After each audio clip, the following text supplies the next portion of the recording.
अखिल भारतीय यादव महासभा दिल्ली प्रदेश द्वारा UPSC civil service 2022 में चयनित प्रतिभाओं का अभिनंदन समारोह speaker hall constitution club Rafi मार्ग नई दिल्ली में आयोजित किया गया। कार्यक्रम में आए हुए अतिथियों का महासभा द्वारा फूल बुके देकर सम्मानित भी किया गया। कार्यक्रम में दिल्ली, हरियाणा, पंजाब, छत्तीसगढ़, उत्तर प्रदेश व कई राज्यों से अतिथि सम्मिलित हुए।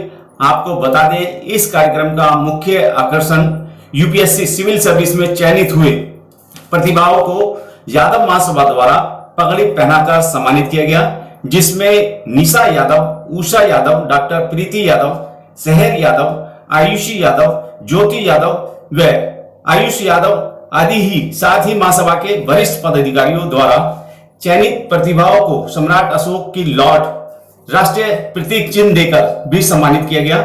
यादव महासभा के अध्यक्ष जगदीश यादव ने इस कार्यक्रम में अपने संबोधन में बताया कि आने वाले समय में हमें यूपीएससी की तैयारी के लिए बच्चों के लिए अत्याधुनिक संसाधन जुटाने होंगे, जिस पर सभी ने अपनी सहमति भी जताई। चयनित हुई प्रतिभाओं ने अपने विचार मंच के माध्यम से साझा किए। यादव महासभा के इस कार्यक्रम में प्रसन्न होकर आए हुए लोगों ने इसकी भूरी भूरी प्रशंसा भी की।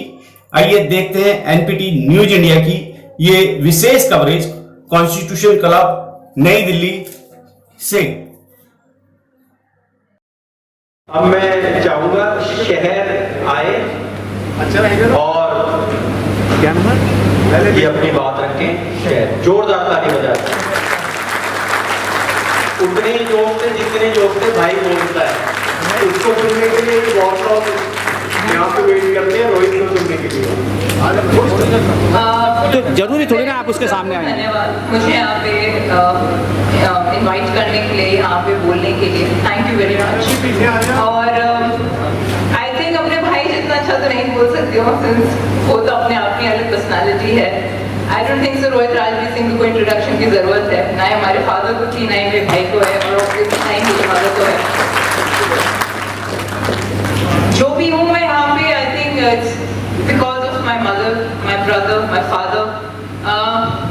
मैं 10 साल की थी जब मेरे पापा गुजर गए, और हाँ बहुत ज़्यादा यादें नहीं है उनके साथ, पर हाँ आज 25 साल की हूँ तो लगता है कि पूरे 25 साल में पापा का साथ हमेशा था ही मेरे साथ। और आई थिंक ये एक ऐसी बहुत ज़रूरी चीज़ है, फैमिली का सपोर्ट होना, जो इस पूरी जर्नी में बहुत इम्पोर्टेंट है। ब्रीफ बैकग्राउंड मेरे बारे में, मैंने lady Shri Ram college for women से 2018 में इकोनॉमिक्स ऑनर्स में ग्रेजुएशन करा था।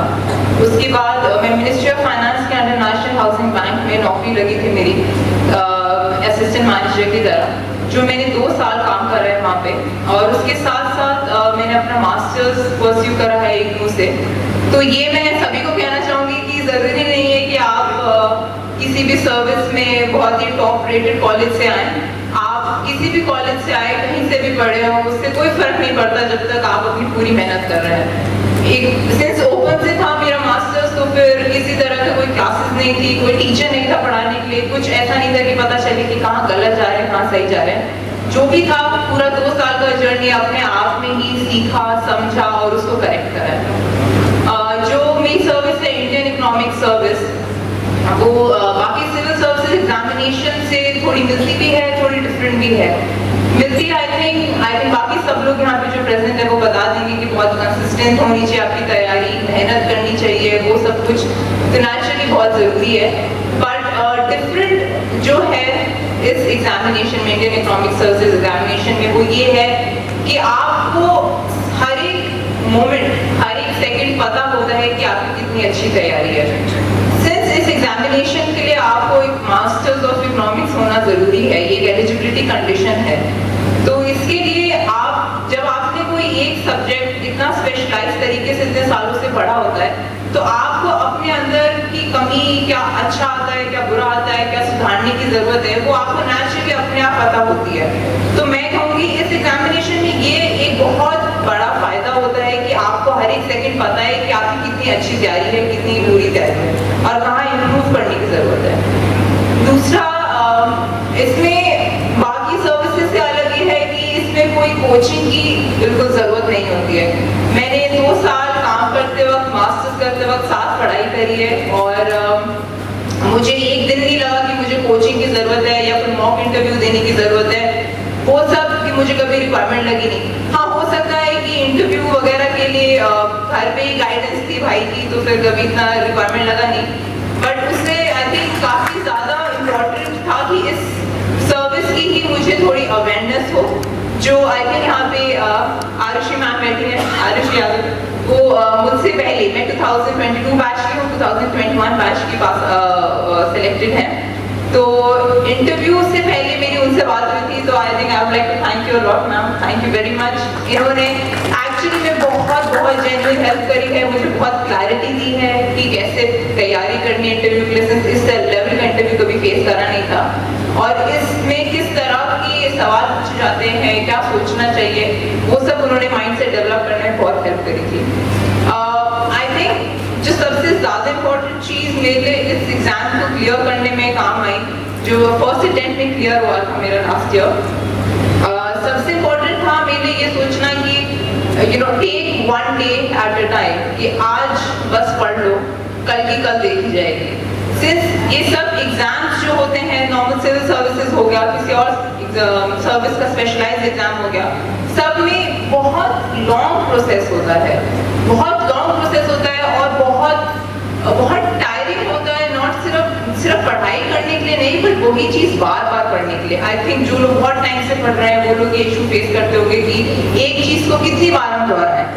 तो उस चीज़ के लिए जो मुझे हेल्प मिली थी वो ये सोच के मिली थी कि आज पढ़ना है, कल एक नया दिन है, तो कल की कल देखेंगे। एक दिन करके ही कब आपकी तैयारी अच्छी हो जाती है, कब आप एग्जाम क्लियर कर लेते हैं, वो आपको नहीं पता चलता है। लास्ट में एकदम से जब आप रेट्रोस्पेक्ट करके देखते हैं, पीछे देखते हैं कि कितना लंबा सफर था, कैसा रहा, तब आपको लगता है कि हाँ, एक दिन थोड़ा करके आपने एग्जाम क्लियर कर ही लिया। और इसमें मतलब मैं ये नहीं कहूँगी कि आपको रोज इतने घंटे पढ़ना है, या फिर आपको अलग रह के पढ़ना है, या फिर आपको, हर इंसान का अपना एनवायरनमेंट होता है जिसमें सबसे ज़्यादा अच्छे से परफॉर्म कर सकता है। तो सिंस मैं काम भी कर रही थी साथ साथ, तो मैंने कभी अपने ऊपर इस चीज़ का प्रेशर नहीं बनाया कि मैंने आज 1 घंटा पढ़ा है, आज मैंने 5 घंटा पढ़ा है, या आज मुझे टाइम नहीं मिला, क्योंकि ऑफिस की रिक्वायरमेंट्स होती हैं, कभी आपको टाइम मिलता है, कभी आपको नहीं मिलता है टाइम। तो इसीलिए अपने ऊपर कभी ये बहुत ज़्यादा प्रेशर क्रिएट करने की ज़रूरत नहीं है। ये मेरा एक्सपीरियंस रहा है कि आई थिंक सबसे ज़्यादा प्रेशर पेरेंट्स, समाज, वो सबसे ज़्यादा इंसान खुद इंटरनलाइज करता है, खुद जो अपने ऊपर इसकी एक्सपेक्टेशन इतनी बढ़ जाती हैं, तो उस प्रेशर से बचना बहुत इंपॉर्टेंट है। उसके लिए आपको यही सोचना पड़ता है कि ठीक है, आप अपनी तरफ से पूरी मेहनत कर रहे हो, बाकी तो फिर भगवान तो है सबके ऊपर। तो इसके लिए सबसे इम्पोर्टेंट आपका ये है सोचना कि आप अपनी तरफ से पूरे एफर्ट्स डाल रहे हैं। हो सकता है एक ट्राई में ना हो, दूसरे ट्राई में ना हो, और आई थिंक बहुत लोग हैं यहाँ पे जिनका मल्टीपल ट्राइज में क्लियर होता है, बट क्लियर हो जाता है। तो कंसिस्टेंसी इज द की, और ऐसा कुछ भी नहीं है किसी भी एग्जाम में जो यहाँ पे बैठा कोई इंसान नहीं कर सकता है। जिसके अंदर इच्छा है, आई वुड बिलीव, मतलब सर्टेनली कर ही सकता है उसको क्लियर। तो इसमें कुछ निराश होने की जरूरत नहीं, कि मेरी एजुकेशन इतनी अच्छी नहीं है, या मैं किसी Delhi based English convent school से पढ़ी लिखा नहीं हो या नहीं हो, या फिर मेरे पास इतना मॉनेटरी सपोर्ट नहीं है, पैसे की दिक्कत चल रही है, इसमें तो बहुत पैसा लगता है। वो आपको सब सोचने की जरूरत नहीं है, क्योंकि इंटरनेट एक ऐसी चीज आई थिंक डेवलप हो चुकी है जिसमें बहुत सारी चीजें बहुत आसानी से मिल जाती हैं, तो उसमें पैसे का अब वो कंस्ट्रेंट रहा नहीं है।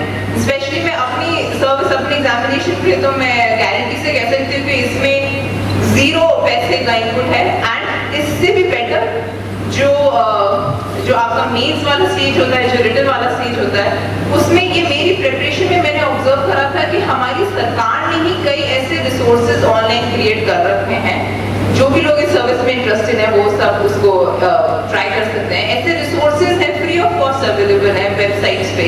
सरकारी वेबसाइट चलती है जिसमें आपको सारा मटेरियल मिलता है, जिस टाइप के क्वेश्चंस पूछे जाते हैं उनसे रिलेटेड आपको बहुत अच्छे से समझाए जाते हैं। वीडियोस हो गए और रिटन रिसोर्सेज हो गए।